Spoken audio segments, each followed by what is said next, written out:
Welcome back, folks. Now, it's no surprise to anyone following the news that there's been a growing rift between Pope Leo XIV and President Trump, and more recently, what appears to be a divide between the Republican establishment and the Catholic voter base. We're seeing multiple leaders, including the feckless and spineless Lindsey Graham, reviving tired, age-old conspiracy narratives about Catholics and the Catholic Church. Needless to say, the discourse currently playing out within the Republican Party, within my party, and culturally at large in the country is not something that's going to help us as Republicans win the midterm. So I think it's important for Catholics who are Republican, especially those within the party infrastructure, to correct the record, show Catholics where we stand as Catholic Republicans, and clarify the miscommunication that's been unfolding in real time. Now, I think it's important to present out the gate that the president appears fully committed to this war in Iran, and it seems like no counter message is allowed to break through from within our party, because right now, at the national level, the Republican establishment operates as if you are not allowed to counter-signal Trump under any circumstances, especially when it comes to Israel, even if that reason is peace. That dynamic is pushing parts of the establishment toward what can only be described as a neocon war hawk posture. Not to say the entire GOP establishment fits that label, but it's clearly a dominant current playing out right now. Now, with all that being said, let's take this from the beginning, because to understand how we got to a point where the president would tweet an image such as the one that we have here, portraying himself as Jesus Christ, and later claiming he's supposed to be some kind of doctor here, and then only to ultimately delete that tweet, we have to understand the broader context of the dialectic playing out. See, over the last few years, it's been clear that Trump has had strong, consistent support from his evangelical base within the Republican Party. That's where the majority of his support has traditionally come from. However, in the most recent election, he made significant gains with Catholics, especially Latino Catholics, and that's something that should not be overlooked. Catholics represent the largest share of Christians in this nation, and especially in a state like California and New York.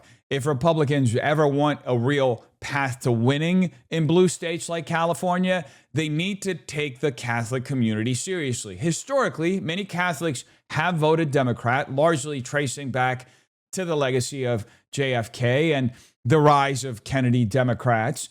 But over the last decade, many of the policies pushed by the modern Democrat Party don't really align with Catholic Church doctrine and teaching. The church does not support abortion. It does not support same-sex marriage. And individuals who claim otherwise while presenting themselves as Catholic are either misinformed of the church's position or not fully aligned with official church teaching. They're just liberal schismatics. Now, taking a step back much further, this country's foundation of religious freedom emerged from a Christian framework that allowed different denominations to coexist without a state-imposed church like England had. That context matters when we talk about how faith interacts with our politics in present day. Now, with that small caveat, let's go all the way to the beginning of this conflict in Iran. Back in February 2026, the United States and Israel launched targeted strikes inside Iran, effectively decapitating their government. The Ayatollah was taken out along with dozens of high-level government officials. This came months after the bunker buster strikes that were said to have eliminated Iran's nuclear capabilities, and after reported efforts by Mossad, according to the Jerusalem Post, to stir internal uprising within Iran, which ultimately failed. The justification for this most recent strike in February 28th, confirmed by figures like Marco Rubio, Tom Cotton, and Speaker Mike Johnson, was that it was a preemptive move to secure American interests in the region, especially given that Israel appeared determined to strike Iran regardless if we join them or not. Following that, President Trump publicly encouraged the Iranian people to rise up and overthrow what remained of their government, and that didn't really work out as planned. We were then told this war would be short, just a matter of days. That didn't happen. There was no uprising.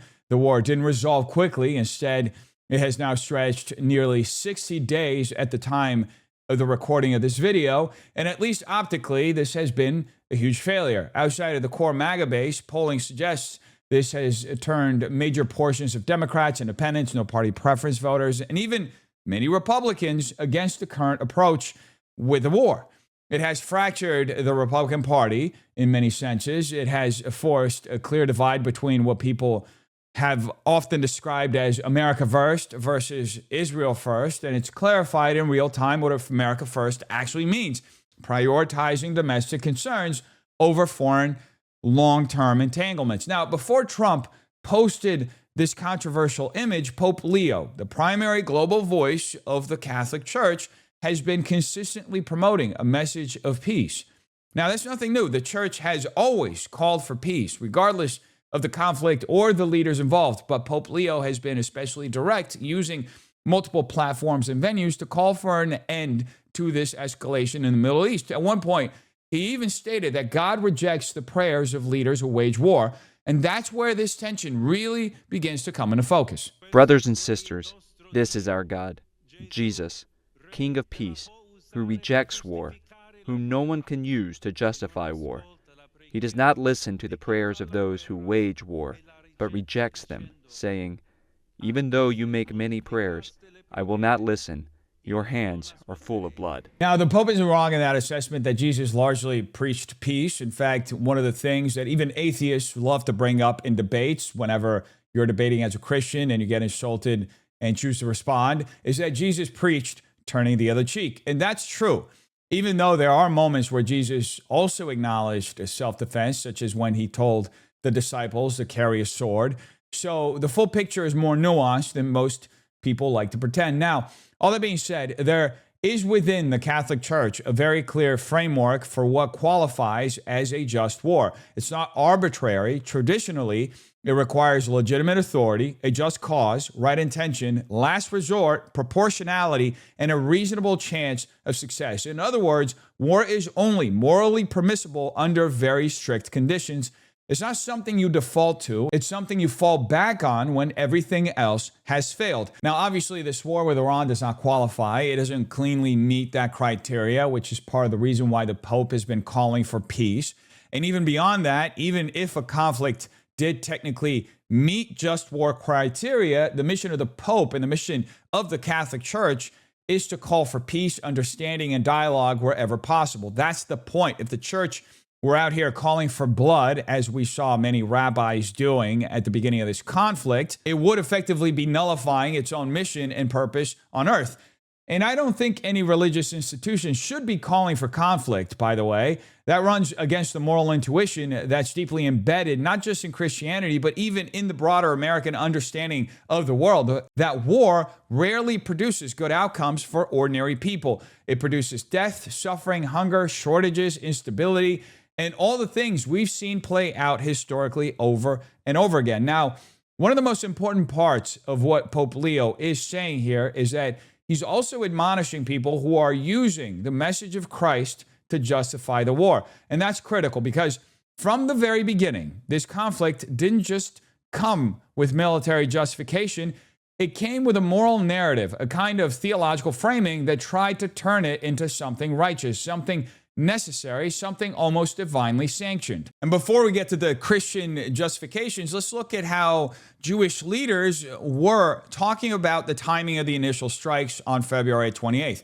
They were aligned with the Jewish holiday of Purim, and whether intentional or not, what followed was a wave of theological language being used to frame the conflict. We saw rabbis referring to Iranians as Amalek, a biblical enemy referenced in Samuel, Deuteronomy, and Exodus. We saw Netanyahu use similar language. We've even seen figures like Ben Shapiro acknowledge that this kind of rhetoric is often used politically to justify Israeli military action. And at that point, anyone can be cast into that role. Any group can be labeled as Amalek to morally justify extreme violence against them, in some cases even genocide. Which brings us stateside, where we've seen how Christian Zionists have been using this war and wrapping it around a theological obligation. There was a memo reported through complaints by service members brought forward through the Military Religious Freedom Foundation that suggested some commanders were framing the war in Iran as part of God's divine plan.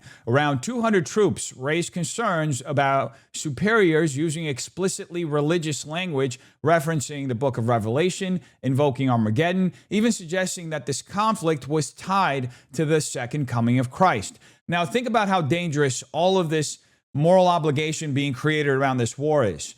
You're taking a geopolitical conflict and elevating it into a cosmic mandate. You're telling troops this isn't a mission.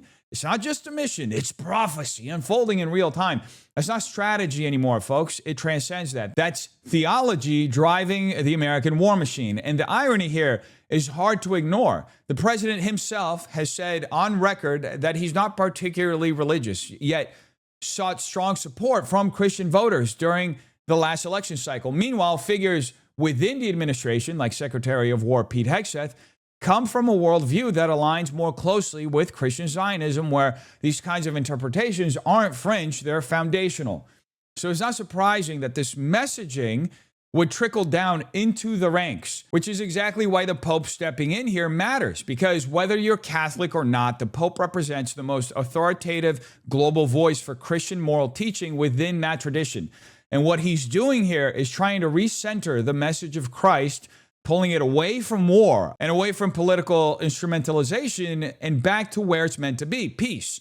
Because Christianity is not Islam, it's not Judaism in how it frames war theologically. It does not operate on a model where scripture is used as an ongoing justification for conquest or violence. Yes, there is the concept of just war, as we just saw, but at its core, Christianity presents itself as a religion of peace. You're called to turn the other cheek, but you are not called to be defenseless. That's the balance. There's moral restraint in Christianity. There's a recognition that violence is sometimes unavoidable, but never something to glorify, which is why historically Christians have not been the primary initiators of war in the way people often claim. More often than not, Christians have been participants in conflicts that were already unfolding, and in many cases, we've played a role in absolutely ending those conflicts. And that distinction matters. Christians rarely start wars, but we often end them. So when you start seeing political leaders, media figures, or even military leadership wrap in religious biblical language, when they start presenting it as a righteous, inevitable, or divinely backed conflict, that's exactly the kind of distortion the church is supposed to push back against. Now, all that being said, the response from the White House to this pushback was nonetheless surprising. This is what Press Secretary Carolyn Leavitt said in response to the Pope at the time. About something the Pope said yesterday. So Pope Leo said yesterday, and I quote him, "God does not listen to the prayer of those who wage war." Can you comment on that? I think our nation was a nation founded 250 years ago almost on Judeo-Christian values, and we've seen presidents, we've seen the leaders of the Department of War, and we've seen our troops go to prayer during the most turbulent times in our nation's history. And I don't think there's anything wrong with our military leaders or with the president calling on the American people to pray for our service members and those who are serving our country overseas. In fact, I think it's a very noble thing to do. And if you talk to many service members, they will tell you they appreciate the prayers and support from the Commander-in-Chief and from his cabinet. Carolyn Leavitt is wrong on multiple levels here. First off, there's no such thing as Judeo-Christian. We've already discussed this in a previous video. That term is a misnomer. It's a modern political construct, not a theological reality. If you're a Christian, you don't hyphenate your Christianity to attach it to something that Christ in many ways fulfilled and transformed through his coming, his sacrifice, and the establishment of the new covenant. Christianity stands on its own theological foundation. It's not permanently attached to Judaism, especially a form of Judaism that was abolished. Now, further, I think it's pretty evident who Pope Leo was referencing in his comments. He was talking about the people making decisions to move the war machine forward.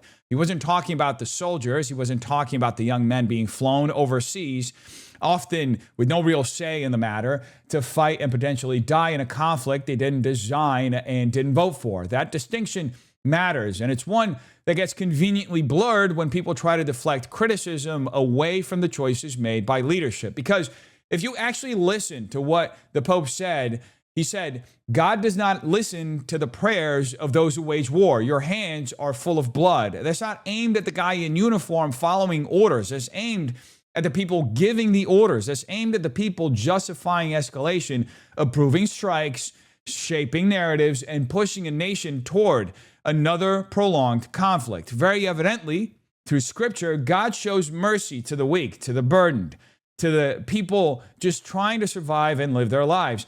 That's the consistent theme. So again, the idea that the Pope is somehow condemning ordinary people or even soldiers is a misread at best and a deliberate mischaracterization at worst. Now, I'm not trying to speak for the Pope when I say this, but I am speaking as a Christian based on my understanding of Scripture and church teaching about what that statement, what Pope Leo's statement actually means. And what it reflects is something much deeper than just a comment on a single conflict. It's a rebuke of the idea that you can wrap war in righteousness and expect some sort of divine approval. And this is where the broader issue at play here really comes into focus, because what we're seeing play out right now isn't just a disagreement over foreign policy. It's a clash over the moral framing around this war. On one side, you have a political establishment that's increasingly using religious language, whether it's Judeo-Christian values or vague appeals to God, to justify geopolitical decisions, namely the war in Iran. On the other side, you have a religious authority, in this case the Pope, pulling that language back and saying, no, you don't get to invoke God to justify and advance your war machine. And that tension is uncomfortable for folks like Carolyn Levitt who are in power, because it removes the moral cover they attempt to blanket over their decisions in order to create this moral obligation around this war that literally nobody asked for. It forces the war machine to defend their decisions on strategic grounds alone, rather than cloaking them in something higher and untouchable. And historically, that's always been the danger when political power starts borrowing theological language to legitimize itself. Because look, once you convince people that something is not just necessary, but divinely sanctioned, you shut down the need for debate. You shut down dissent. You turn policy into doctrine. So when Carolyn Levitt responds to the Pope dismissively, or tries to reinterpret what Pope Leo was saying through a political lens, what she's really doing is defending that blending of power and theology. She's reinforcing the idea that the state can define what is morally justified, even when that justification contradicts the very religious framework it's claiming to represent. And again, that's the core issue here. Not just the war itself, but the narrative the administration has been crafting around it. Who gets to define what is righteous? Who gets to invoke God in what situation? And what happens when the most authoritative religious voice in the world pushes back and says, you know what? You don't get to do any of that.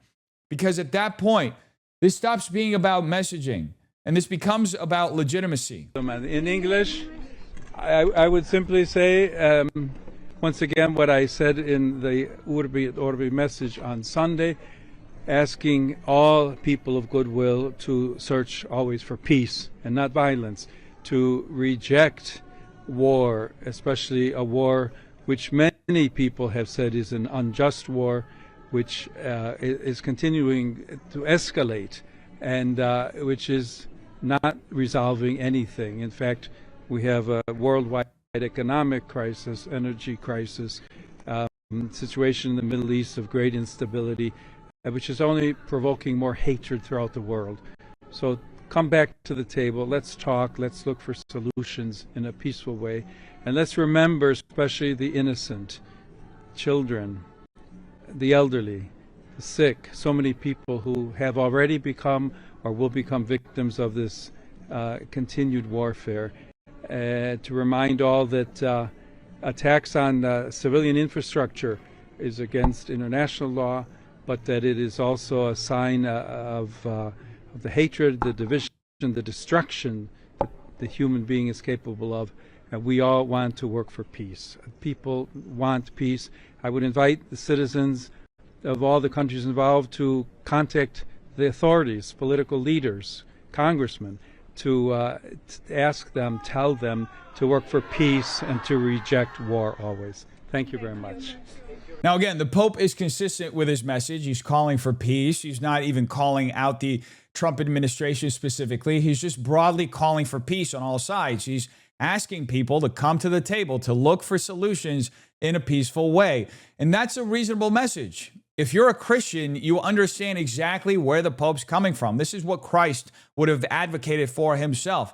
This isn't some extraordinary or radical statement. It's actually the baseline of where the church is at. It's the kind of message the church has always put forward, regardless of who the president is, who the Pope is, and what specific conflict we're talking about. The Pope always calls for peace first. So what you're seeing here isn't a deviation from traditional church doctrine. It's just consistency.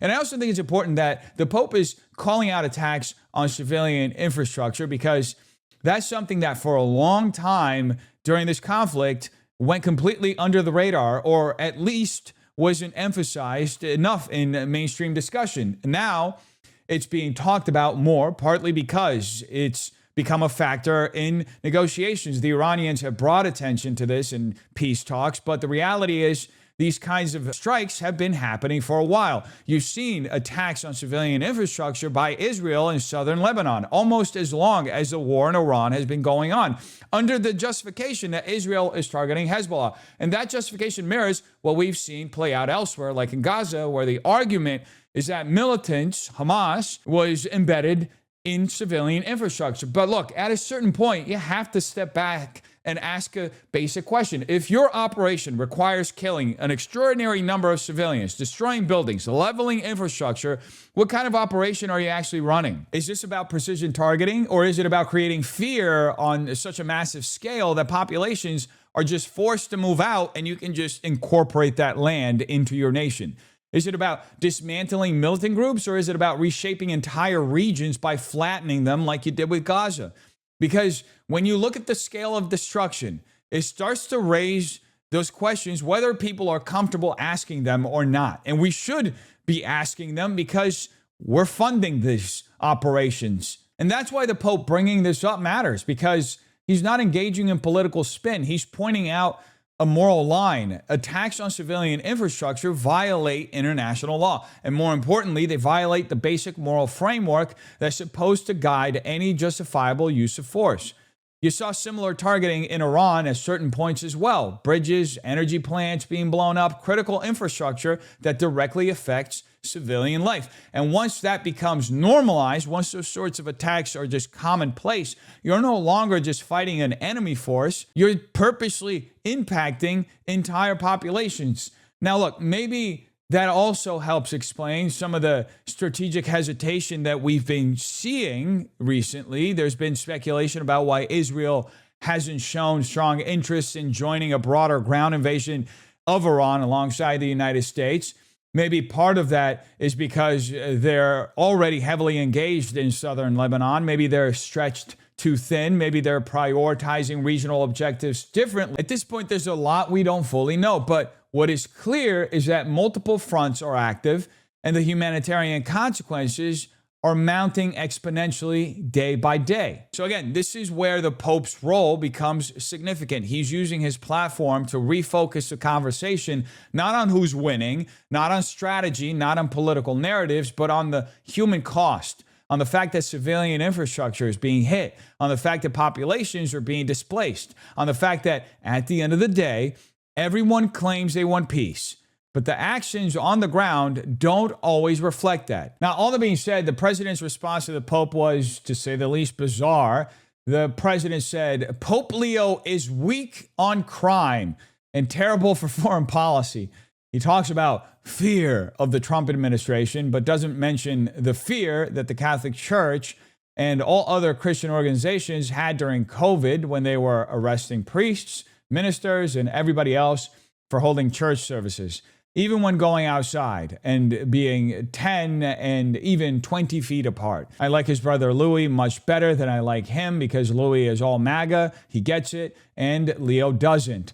I don't want a pope who thinks it's okay for Iran to have a nuclear weapon. I don't want a pope who thinks it's terrible that America attacked Venezuela, a country that was sending massive amounts of drugs into the United States, and even worse, emptying their prisons, including murderers, drug dealers, and killers, into our country. And I don't want a pope who criticizes the president of the United States, because I'm doing exactly what I was elected in a landslide to do, setting record low numbers in crime and creating the greatest stock market in history. Leo should be thankful because, as everyone knows, he was a shocking surprise. He wasn't on any list to be pope and was only put there by the church because he was an American, and they thought that would be the best way to deal with President Donald J. Trump. If I wasn't in the White House, Leo wouldn't be in the Vatican. Unfortunately, Leo's weak on crime, weak on nuclear weapons, does not sit well with me, nor does the fact that he meets with Obama's sympathizers like David Axelrod, a loser from the left who is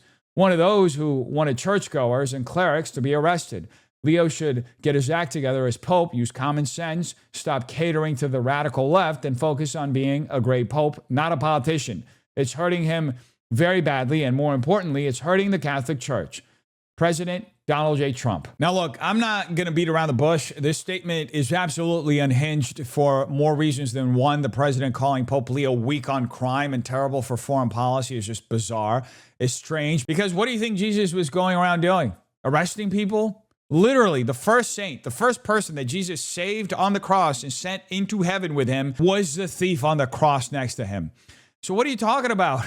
This reads either like it was written by someone who has no understanding of how Christian theology works, or it reinforces what the president himself has said before, and which I cited earlier, that he's no longer operating from a Christian framework and is in fact not Christian.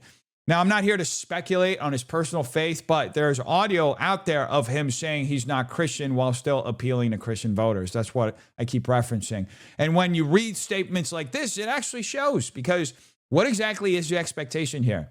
That Christ, or by extension the church, is supposed to function like a law enforcement agency? It's just a complete category error. And to say that a church leader is weak on crime because they prioritize redemption, forgiveness, and guiding people toward a better path is missing the entire point of Christianity. The whole mission is about transformation, about taking people who are broken and calling them to live differently. It's not about punishment as the highest good. It's about salvation. So when you hear language like this from the president, it doesn't just sound off. It sounds like a fundamental misunderstanding of what the church exists to do. Now, what's also ironic is the president bringing up COVID in this context, because if we're being honest, that was one of the biggest breaking points for a lot of people, including myself. Even though I was a quiet supporter of Trump at the time, I became very frustrated toward the end of his presidency in 2020. I didn't agree with a lot of the COVID policies and mandates. You have to remember that final year was dominated by COVID. And it was under Trump that figures like Deborah Birx and Anthony Fauci were elevated into positions of enormous influence. He enabled that system. He greenlit Operation Warp Speed. And while there were positives in accelerating vaccines, that entire structure also contributed to the bureaucratic overreach that followed in Biden's presidency, where speech was restricted, churches were shut down, and government power expanded in ways that were later fully exploited. That didn't start in a vacuum. That started under Trump's administration. So for him to now bring that up as a critique of others is a truly strange pivot, to say the least. For me personally, that was a huge sore spot. And it took some time to come back around. Ultimately, it was seeing how aggressively the Democrats opposed him, going after him in legal manners that not only subverted the law, but nearly destroyed his entire life. It caused the president to spend about $600 million in lawsuits alone. Now, look, beyond that, what you're also seeing play out in this statement is something much deeper. In Trump's world, you're not really allowed to criticize him. You're expected to fall in line completely. That's why he brings up the Pope's brother, Louis, essentially praising him for being aligned and dismissing Leo for not being aligned with Trump. And that's where this starts to clash with what MAGA, at least in its original form, to my understanding, was supposed to be. The general understanding was that it was a coalition open to people who had been pushed out from the left and the center or elsewhere. People who valued independent thinking, who didn't have to walk in lockstep with Trump on every issue. You could be conservative and still disagree on certain policies. But what we're seeing now is a fracture within that coalition, especially around foreign policy in Israel, specifically around this war in Iran, foreign intervention, and how far the U.S. should go in these sorts of Israeli-led conflicts. And then there's a claim that the only reason Pope Leo is Pope is because Trump is president, that the church chose him as some kind of political counterweight. That's not just wrong, it's a complete misunderstanding of how the papacy works. The Pope is selected through a conclave, cardinals from around the world voting in a process that is intentionally insulated from short-term political calculations. These are decisions that can shape the church for decades. Popes serve for long periods of time, sometimes 20 to 30 years. The idea that the church would base that decision on a temporary political dynamic in the United States is incredibly short-sighted. There are obviously broader factors at play: demographic shifts, the growth of Catholic populations in America, and the need for leadership that reflects the global church.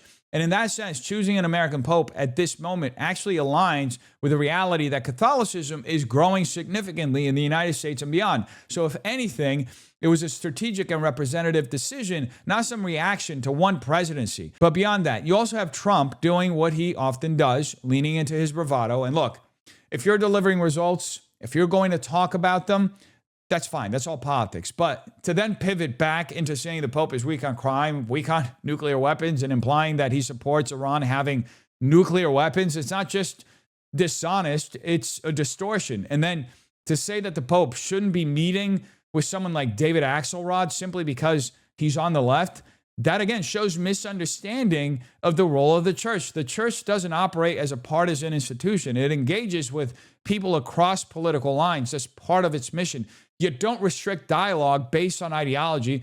That would defeat the entire purpose of being a global moral authority. And overall, this statement feels like something that collapses under its own weight. It's reactive, it's personal, and it misunderstands both the theological role of the church and the institutional structure behind it. To me, it almost echoes that historical tension that we've seen before play out, like Napoleon clashing with the Catholic Church when it stood in the way of his ambitions. There's that famous exchange where a cardinal essentially tells Napoleon, when Napoleon tells him that he wants to destroy the church, and the cardinal responds saying that you don't need to destroy the church. It does a good enough job of struggling with itself. And that's true. The church is a human institution and it has its own internal challenges. But what we're seeing here isn't that. It's an external political figure trying to redefine what the church should be and reacting when it doesn't conform to his will. And that's why this moment matters, because this isn't just about one statement. It's about the collision between political power and spiritual authority, and what happens when one leader tries to dominate the other. Why did you attack Pope Leo on Truth Social? I don't think he's doing a very good job. He likes crime, I guess. What? He hit us. Think of it. He's worried about fear. What about the fear when the ministers and the priests and all of those great people that were arrested during COVID, and in many cases they're outside 10 feet apart and they were arrested. So we don't like it. We don't like a pope that's going to say that it's okay to have a nuclear weapon. We don't want a pope that never says said that. crime is okay in our cities. I don't like it. I'm not a big fan of Pope Leo. He's a very liberal person, and he's a man that doesn't believe in stopping crime. He's a man that doesn't think that we should be toying with a country that wants a nuclear weapon so they can blow up the world. I'm not a fan of Pope Leo. Look, it's perfectly fine for the president to not be a fan of Pope Leo. That's not the issue. The issue is a continued misinterpretation, whether intentional or not, of what the Pope is actually saying in order to score a partisan point. And at a certain point, it just starts to ring dishonest. Now, look, I like Trump because he's direct, he's blunt, he hits hard, and when he's on point, that style works. But here, it doesn't. It just rings weak. It feels reactive. It feels like he's reaching for something that just isn't there. Because saying the Pope likes crime or that he supports nuclear weapons, it's not just an exaggeration. It's a complete distortion of what's actually being said by the Pope. And that's what makes all of this so strange, because there is a way to respond to this that actually strengthens your position instead of weakening it. The president could very easily say, look, I understand the Pope's role. He has to call for peace. That's his job. But as president of the United States, I have to make decisions based on national security, based on protecting American interests, based on realities on the ground. That's it. That's a clean, strong, defensible response. It acknowledges the moral perspective without surrendering the president's authority to it. But instead, what you're getting is a constant WWE-style rhetoric from the president. This need to escalate, to constantly personalize, to turn everything into a clash. And that might work in a rally setting. It might fire people up politically. But when you're responding to a religious leader calling for peace, it comes across as a bit of overkill. And more importantly, it undermines the president's own position, because what it signals is that he's trying so hard to maintain a moral justification for his actions that he's overcorrecting. He's forcing the narrative instead of letting it stand on its own. And when you do that, you actually weaken the argument you're trying to defend. You end up effectively shooting yourself in the foot. I don't want to get into a debate with him. I don't think that the message of the gospel is meant to be abused in the way that some people are doing. And I will continue to speak out loudly against war, looking to promote peace, promoting dialogue and multilateral relationships among the states, to look for just solutions to problems. Too many people are suffering in the world today. Too many innocent people are being killed. And I think someone has to stand up and say, there's a better way to do this. Again, this is just the Pope reiterating his message, the same message that we've seen he's been making from the beginning of this war. He's recentering that message of Christ where it's meant to be, not as a war cry. It's not something meant to be used as a moral justification for war. It's rooted in peace. And that's important to restate, especially in moments like this, where you're seeing people like Pete Hegseth actively use scripture, use the Bible as a way to morally justify war. So again, none of this is new. This is the church doing what the church has always done, pulling things back to first principles. And in this case, the principle is simple: the primacy of peace, not the absence of reality, not the denial of conflict, but a refusal to let Christianity be reshaped into something that endorses or glorifies wars. And what's interesting is that this back and forth between the president and the Pope has sparked a broader conversation, as you would expect it to spark, within the Catholic and the Christian communities. We've even seen prominent Catholic figures like Bishop Robert Barron weighing in. Bishop Barron is generally supportive of the president. However, he has called for the president to apologize to the Pope, and this is how the president responded. Robert Barron supports you and your policies. He praises you for defending religious freedom. Yeah. He now says you owe Pope Leo an apology. Will you apologize? No, I don't, because Pope Leo said things that are wrong. He was very much against what I'm doing with regard to Iran, and you cannot have a nuclear Iran. Pope Leo would not be happy with the end result. You have hundreds of millions of people dead. Now, to be fair, that question was pure bait. Just complete, absolute bait. Asking the president to apologize, we all know that's not going to happen. That's not how he operates. The president isn't wired to walk things back, especially not in a moment like this where he clearly feels convicted in pushing this Iran war effort forward. And look, that's his prerogative.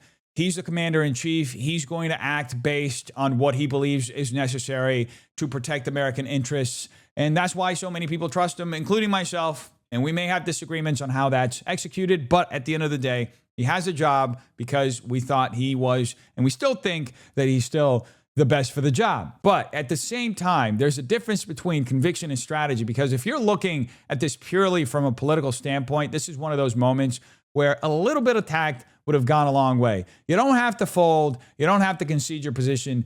But you also don't have to fully alienate one of the largest voting bases in America, that being the Catholic vote, especially heading into a primary season and a midterm election cycle later this year. Which is why it's been so interesting watching how my own party, the Republican Party, has been dealing with these criticisms over the Iran war, and how even some Catholics like J.D. Vance, who are high-level operatives in this party, are responding to this criticism and are sometimes even using their faith as a manner to deflect criticism from the president. You know, when it comes to the disagreements with the Vatican, look, we're going to have disagreements, Brett, from time to time. I think it's a good thing, actually, that the Pope is advocating for the things that he cares about. But we're always going to have disagreements on matters of public policy, or I should say, sometimes we're going to have disagreements on matters of public policy. The Pope has been critical of our immigration policy, but ultimately the immigration policy of the United States is set by Donald Trump. The Pope is going to have disagreements on other issues. We can respect the Pope. We certainly have a good relationship with the Vatican, but we're also going to disagree on substantive questions from time to time. I think that's a totally reasonable thing. It isn't particularly newsworthy. See, that's actually a pretty reasonable response. It's not out of the ordinary. This is the kind of messaging the president should have had when responding to criticism from the church about this conflict. At the end of the day, he's responsible for American policy. He's the one making those decisions. He has access to information that the Pope likely doesn't. The Pope isn't accountable to the American people. He's accountable to God, ultimately, and to Catholics and the Vatican. The Pope wasn't elected by Americans to be president. The president was. Trump is the president. So it's a very simple set of responses. JD nailed it out of the park, which is why it's so surprising that just a few days later, he said something completely different. When the Pope says that God is never on the side of those who wield the sword, there is more than a 1,000-year tradition of just war theory. Okay? Now, we can, of course, have disagreements about whether this or that conflict is just, but I think that it's important, in the same way that it's important for the Vice President of the United States to be careful when I talk about matters of public policy, I think it's very, very important for the Pope to be careful when he talks about matters of theology. And I think that one of these issues here is that there has been, again, hey, random dude screaming, I told you I'd respond to your point. I just want to respond to this question first. But I think one of the issues here is that if you're going to opine on matters of theology, you've got to be careful. You've got to make sure it's anchored in the truth. And that's one of the things that I try to do. And it's certainly something I would expect from the clergy, whether they're Catholic or Protestant. Now, I don't know if it's because JD was at Turning Point USA, which tends to be more of a Protestant environment, that he felt more comfortable criticizing the Pope there. But he very clearly chose to take a more aggressive position this time. He's trying to make the argument that this qualifies as a just war. But as we discussed just moments ago, there is absolutely nothing within the traditional just war principles that would actually make this a just war. This is absolutely an unjust war. Even within the context of the American political system, there's room to criticize this conflict. People are asking legitimate questions whether this is a legal war, whether it should have gone through Congress, whether proper authorization was needed. Yes, there's judicial precedent that allows the president to carry out certain strikes without congressional approval, but that doesn't mean the debate completely disappears. The fact that people are raising these questions isn't random either. It's happening for a reason. So for JD to go on the offensive like this, to suggest that the Pope isn't anchored in truth, that he's somehow stepping out of the bounds where he's supposed to operate when speaking out theology, I mean, are you kidding me? The ultimate truth within Christianity is that Jesus is the way, the truth, and the light. And his message was and has always been centered on peace. That's the foundation. So I challenge you, JD, to point to a moment where Jesus said, you weren't attacked first. Hey, go out there and destroy these guys. You're not going to find that. But you know what you will find? War hawks like Lindsey Graham using the Iran war as a vehicle to float anti-Catholic rhetoric and conspiracy theories. God bless the Catholic Church. In the 30s, you didn't really get Hitler. To the Pope, what? You really don't get this religious Nazi regime, the Ayatollah and his henchmen. They are evil. What? Add that to Lindsey Graham's tab. Not only does this guy not know anything about his constituents, he also clearly knows absolutely nothing about Catholicism or the stand that the Catholic Church actually took against Nazi Germany. This guy knows nothing about anything, about history, because this idea that the church didn't get Hitler in the 1930s is not just wrong, it's historically illiterate. Let's start with Pope Pius XI. In 1937, he issued Mit Brennender Sorg, an encyclical that directly condemned Nazi ideology, its racism, its paganism, its attempt to elevate the state above God. And this wasn't some quiet internal memo. It had to be smuggled into Germany and read aloud from Catholic pulpits because the regime was actively suppressing dissent. That alone tells you everything you need to know about the relationship between the Catholic Church and the Nazis. Then you had Pope Pius XII during the war, operating under incredibly dangerous conditions, working behind the scenes to protect Jews and other targeted groups. There's extensive documentation of the church using monasteries, convents, and Vatican networks to shelter people and move them out of harm's way. This wasn't passive. This was strategic resistance under threat of retaliation. And let's be clear, Hitler specifically targeted Catholics as well. The Nazi regime shut down Catholic institutions, arrested priests, and sent clergy to concentration camps. Dachau had a designated section for priests, many of whom were Catholic. That's not the behavior of a regime that felt understood by the Catholic Church. That's a behavior of a regime that saw the church as a threat to its operating methods. You also saw resistance at the individual level. Bishops like Clemens August von Galen openly denounced Nazi policies, including the euthanasia program from the pulpit, knowing full well the risk that came associated with making those criticisms. Catholic youth groups were suppressed. Schools were taken over. The church pushed back against the regime's attempt to reshape society into something ideologically aligned with Nazism. And even beyond Germany, the church was opposing ideological distortions of Christianity that tried to merge nationalism, race theory, and pseudo-religious identity to Christianity. There were similar concerns about ideological movements in other countries at the time, even in America, where many within the Catholic Church criticized a distorted form of Americanism that was being presented and discussed at the time, where faith was being bent to serve political identity instead of moral truth. The church consistently resisted that kind of fusion, whether in Europe or elsewhere, even in the homeland. Now, fast forward to today, and the idea that the church somehow doesn't get the Ayatollah is just completely off base. The Catholic Church has consistently opposed regimes that merge religious authority with authoritarian political control, whether that's Nazi Germany or modern theocratic regimes.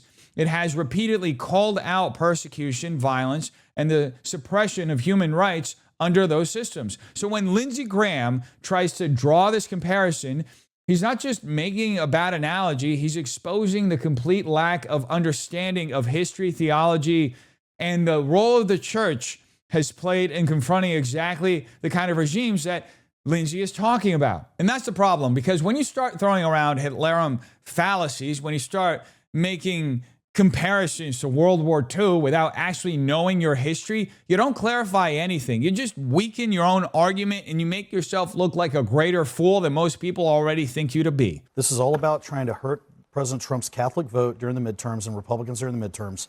If you look at what play out the dots here, David Axelrod goes and visits. Oh my God, the last arrogance week. of this. Are There's you not a going to let me billion finish? Catholics Let in me the finish, world. please. They're all worried Let me about Trump's finish. election in the Okay. midterms? Clearly, All I'm right, striking a chord here. Let's let him finish the thought. David Axelrod goes and visits Pope Leo last week. They're talking about Obama going to visit Pope Leo. Pope Leo's from Chicago. All of a sudden, now Pope Leo is out attacking Trump and the policies of the United States and Israel. In a way, well, in a much more forceful way. You have 3 cardinals come out today attacking the immigration policy. This is all about trying to get the Catholic vote against Trump. And let me add one more thing. There's a lot of flaws in this argument. They're going to succeed. No, there's no They're flaws. going to succeed. There's no flaws. Including that none of the things that you're Axelrod is describing the chief as strategist for Obama. He's also from Chicago, but that's not why The Pope is he saying went. he's not political. Why is he meeting with the chief strategist for both Obama's campaigns and in the White House? The Pope Oh, France, really? hold on a second. Would he have a possible reason to meet with a chief hold political on a J.D. second. Vance met with the Pope. That's just a silly argument to make. Nobody's buying that this is some grand strategy to move the Pope to subvert the president's campaign or damage Republicans with Catholic voters going into the midterms. It just doesn't hold up. It sounds like reaching. And honestly, it makes the argument weaker, not stronger. Look, if Republicans just stuck to reality when arguing this stuff, it would be so much easier to win on it. You can concede the moral argument to the Pope. That's his role. That doesn't take anything away from your responsibility to serve the American people or to make policy decisions. All you have to do is actually make a case, ground it in strategy, in national interest, in real world considerations. But instead, what you're seeing is this overreaction to something that is completely predictable. The Pope calling for peace is not new. It's never been new. Every Pope calls for peace. That's literally part of the job description. So the fact that there's this much pushback against that tells me something else is going on. It suggests that there isn't a strong, clean justification for this war. Because if there were, you wouldn't need to twist the Pope's motives or turn it into some political conspiracy. And I'm saying this as a Republican. I want to see my party win, not just electorally, but in the culture, in the narrative, in how we present ourselves. And right now, we're doing a terrible job. This whole guilt by association playbook, it doesn't work. We've seen it before. It's the same type of argument people tried to run with Reverend Wright and Obama, with Bill Ayers and Obama. It's lazy, it's transparent, and it doesn't convince anyone who isn't already on our side. Do the people in my party, folks, we have to learn.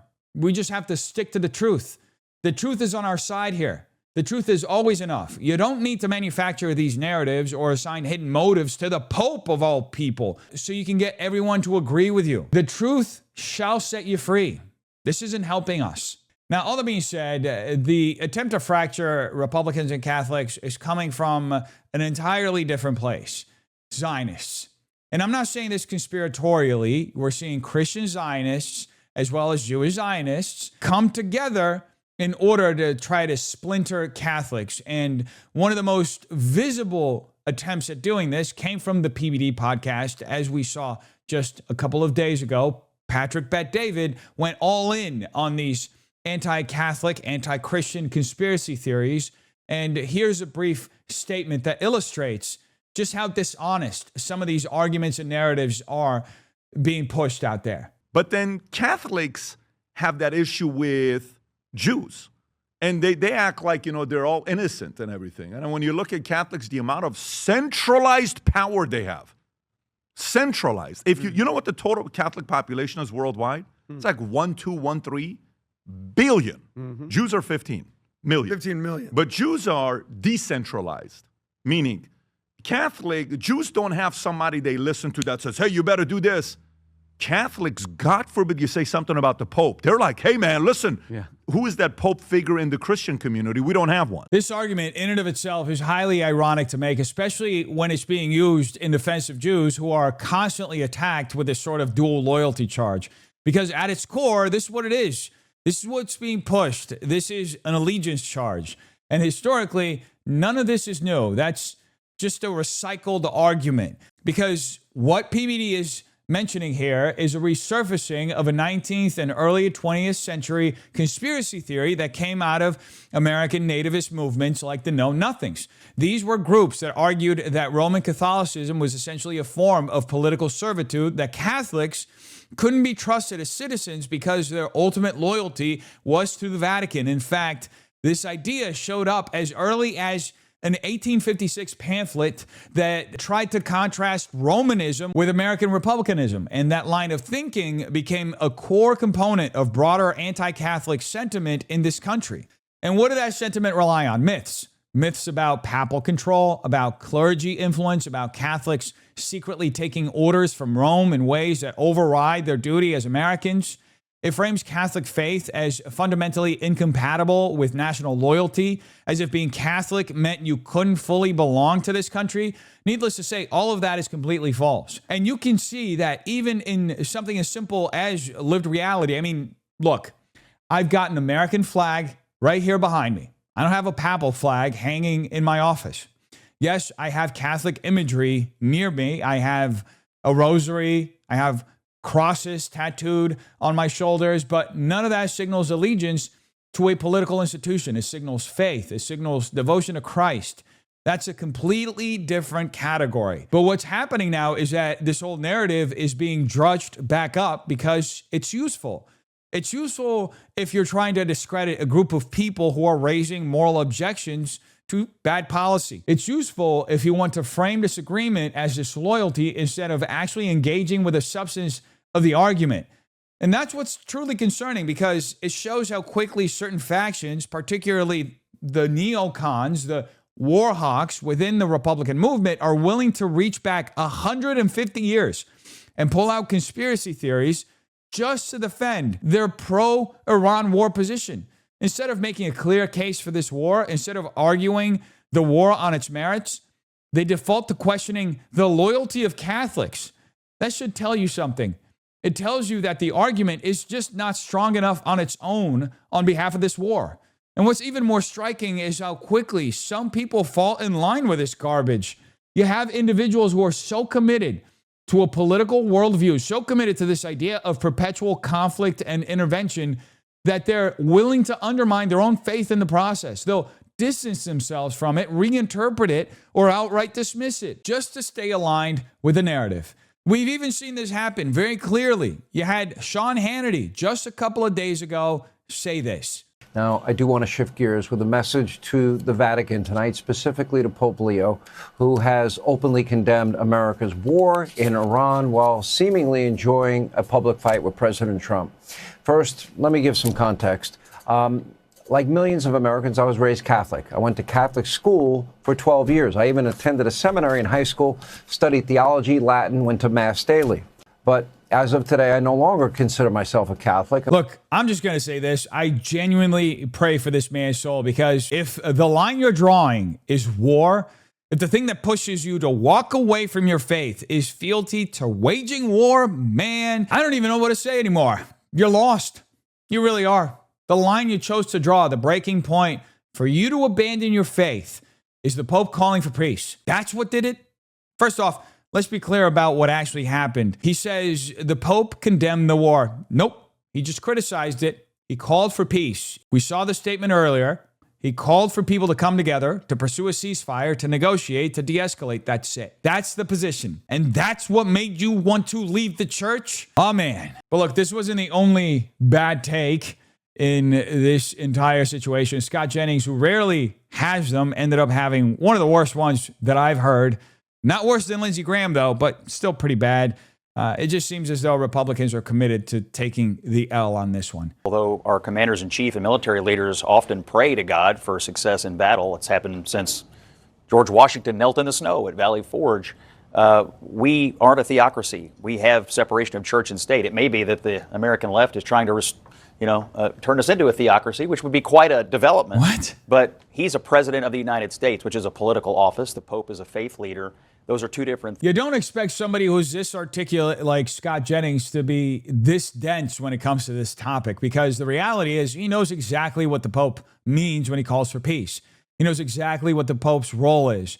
The Pope's role is to call for peace. That's it. That's the baseline. And yet Scott is trying to frame it as if it's some grand political intervention, as if it's the Pope stepping outside his lane, when in reality, the Pope is operating exactly within it. He's also completely misconstruing what the Pope is actually saying. The Pope called this an unjust war. That's not random. That's rooted in just war doctrine, which we already discussed moments ago.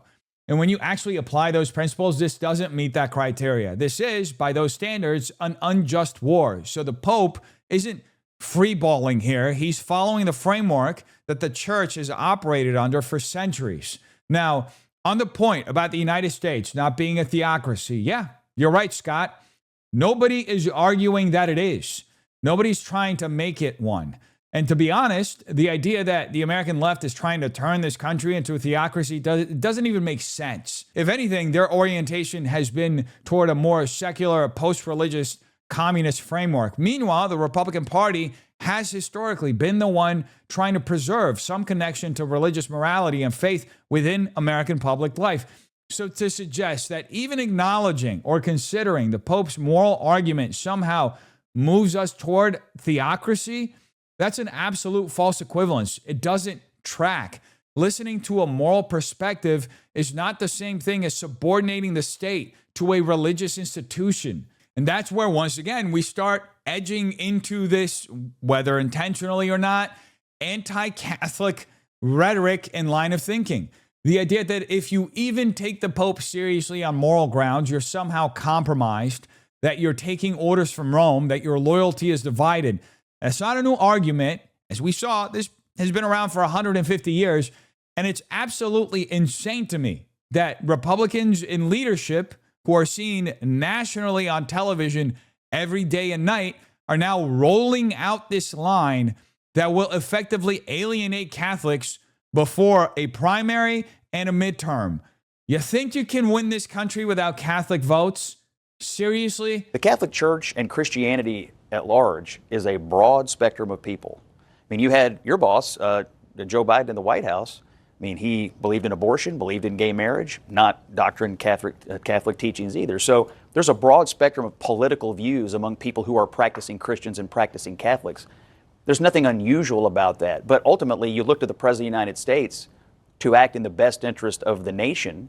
And sometimes they pray to God for support and help with military battles. Yeah. Sometimes they're in agreement with religious leaders, and sometimes they aren't. Look, Joe Biden is a terrible example of a Catholic. Yeah, he didn't follow Catholic doctrine. You don't use the outlier to paint with a broad brush the majority of Catholics. That's not how this works. There's actually a pretty strong movement within the Catholic Church right now toward more traditional and conservative values. We're seeing this in practice play out. Statistically, it's all there.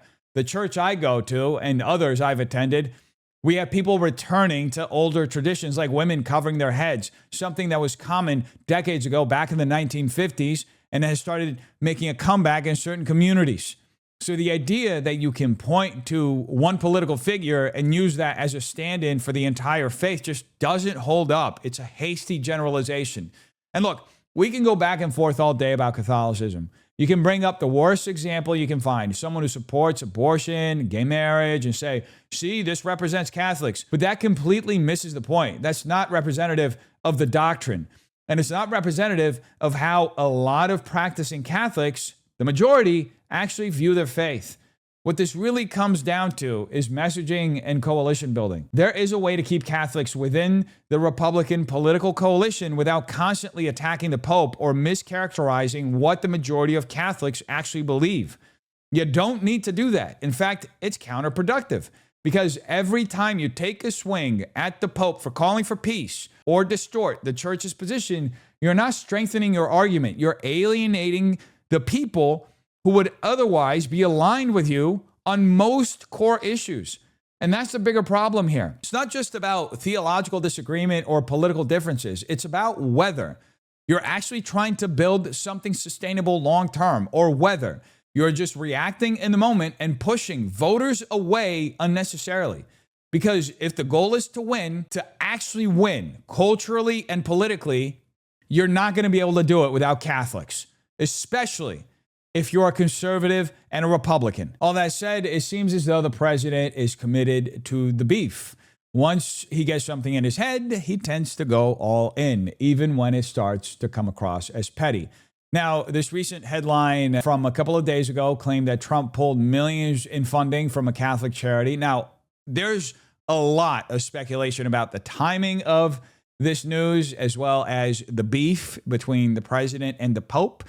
To be specific about what's happening here, the funding in question was a federal contract, about $11 million with Catholic Charities of the Archdiocese of Miami, a decades-long partnership in housing and caring for unaccompanied migrant minors. This organization has been doing this work for over 60 years. According to the Department of Health and Human Services, the decision not to renew the grant was based on a drop in refugee cases to record lows under the Trump administration's immigration enforcement policies. Now, the timing, again, is worth noting. The final decision not to renew the contract was made back in February 16th, about 12 days before the war in Iran even started, and before the Pope made any sort of public criticism about the war. The White House has also dismissed the reporting as misleading, pointing out that this wasn't isolated. They chose not to renew grants for 49 organizations overall due to the decline in unaccompanied minors. According to Deputy Press Secretary Kush Desai, only 2 of those were Catholic charities. So as always with these sorts of narrative wars, there's a bit of the fog of war where the timing just doesn't work out and something becomes a headline and all of a sudden blown out to make it seem as though the president is doing something he shouldn't be doing because he's just a petty person. In this case, it doesn't seem to be such because, as the statement said, only 2 of those charities out of the 49 were actually Catholic charities. But this fog of war has, in fact, been something that has probably heightened the tensions in the situation, according to the Pope himself, who recently said this. There's been a certain narrative that has not been accurate in all of its aspects, but because of the political situation created when on the first day of the trip, the President of the United States made some comments about myself. Much of what has been written since then has been more commentary on commentary, trying to interpret what has been said. Just one little example, the talk that I gave at the prayer meeting for peace a couple days ago was prepared 2 weeks ago, well before the president ever commented on myself and on the message of peace that I am promoting. And yet, as it happens, it was looked at as if I was trying to debate again the president, which is not my interest at all. Again, this is the fog of the culture war. It's really unfortunate that something that started as a simple call for peace has devolved into this, escalating to the president saying the Pope is weak on crime. And then you even have people like Patrick Bet-David and others within the Republican Party like Lindsey Graham pushing unsubstantiated conspiracy theories about Catholics. At a certain point, it starts to cross into rhetoric that is not just anti-Catholic, it's broadly anti-Christian, and it's truly a sign of the times. It shows how quickly things can go sideways when leadership takes a reactive posture instead of a measured one. And I think it's time for everyone to just slow down just a little bit, actually listen to each other, refocus, pray for peace, and try to move in that direction. Now, obviously, it's different when you're dealing with geopolitics and adversaries that don't seem interested in ending the conflict on both sides, by the way.